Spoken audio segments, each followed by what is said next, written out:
ডিসেম্বরের 30 তারিখ থেকে 8ই জানুয়ারি অবধি দুর্গাপুরে পলাশ ডে অনুষ্ঠিত হচ্ছিল সৃষ্টিশ্রী মেলা। মানে এখানে সমস্ত হাতের কাজের জিনিসপত্র সব দোকানপাট এখানে বসেছিল আর কি। চারিদিকে কি সুন্দর লাইট, মানে শ্রী আর ন এই দুটো মিলে আমাদের পশ্চিমবঙ্গটাকে শেষ করে দিল। যাই হোক, ভিউ তো খুব সুন্দর ছিল, সবাইকে সুন্দর দাঁড়িয়ে দাঁড়িয়ে পোজ মেরে ছবি তুলছিল। কাকারা দেখতে পাচ্ছিলাম ঘুটি বুটি বানাচ্ছিল। তো ভিতরে গিয়ে দেখলাম যে এত দামি দামি পারফিউম, বাবারে এইটুকুটুকু পারফিউমের দাম এত টাকা।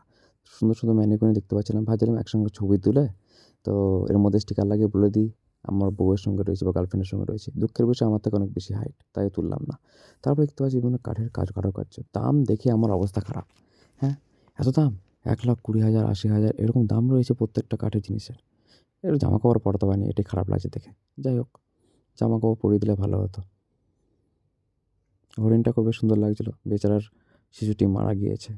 যাই হোক, এই শাড়িটাকে দেখতে মোটামুটি ভালো লাগছিলো, কিন্তু দামটা যা, বাপরে বাপ, 5,000 টাকার উপরে দাম আছে। দেখে অবস্থা খারাপ হয়ে গেল। দুটো শাড়ির মধ্যে গুতোগুতি করছে, এটাও কাঠের তৈরি আর কি, দাম 85,000 টাকা। বাপরে বাপ, এত দাম! দেখে অবস্থা খারাপ।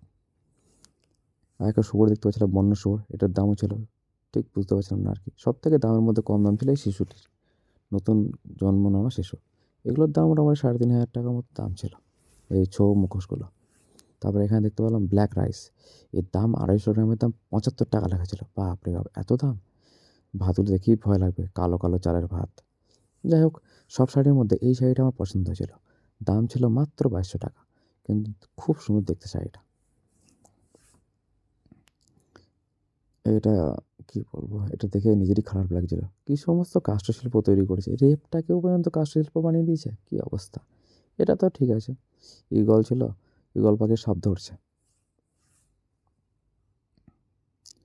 তারপরে এই শাড়িটা মোটামুটি ভালো লাগছিলো আর কি দেখতে। শাড়ি দেখে রাখছি, পরবর্তীকালে বউয়ের জন্য এরকম শাড়ি পছন্দ করতে হবে, তো তাই এখন থেকে সব শিখে রাখছি। মেডিকেল ক্যাম্প বসেছিল, অথচ মেডিকেল ক্যাম্পে কোনো লোক নেই। মানে কারো যদি শরীর টরীর খারাপ হয় কে দেখবে? তখন হসপিটালে পাঠিয়ে দেবে, দিশা হসপিটাল তো পাশে আই হসপিটাল আছে, সেটাই যা, সেখানে তো পাঠিয়ে কোনো লাভ হবে না। এখানে দেখতে পাচ্ছি আপনার ক্রয় মূল্যের অধিকাংশ চাষি পাচ্ছেন, ঘন্টা পাচ্ছেন চাষি। সবাই এখানে লুটছে বসে বসে, ব্যবসায়ীগুলো এক গাদা কুচের দাম নিচ্ছে আর বলার বাইরে। কি সুন্দর সুন্দর হাতের কাজ দেখতে পাচ্ছিলাম, বানাচ্ছিলো দেখে খুব ভালো লাগছিলো দেখতে। কিন্তু পকেটে টাকা নেই যে কিছু কিনবো।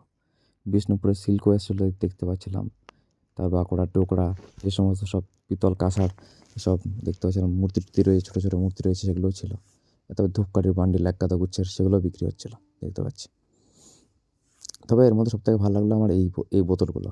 কী সুন্দর কাঁচের বোতল, এর উপরে পাটের দড়ি দিয়ে কারুকার্য করা, খুব সুন্দর লাগছিল দেখতে।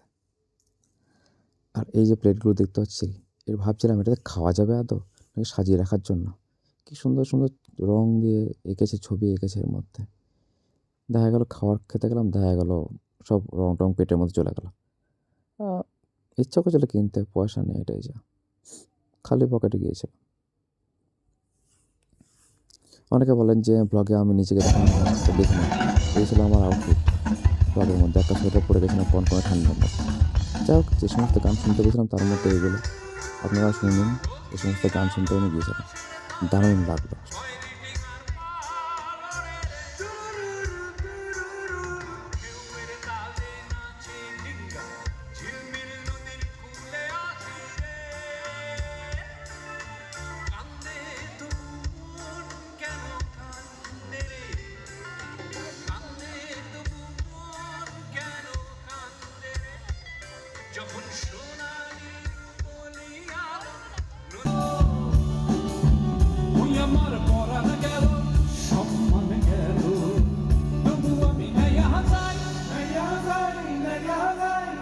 তবু আমি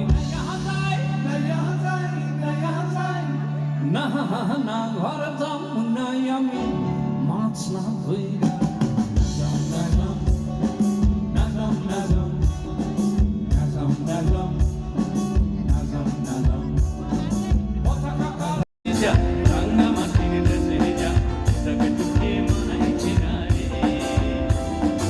একেবারে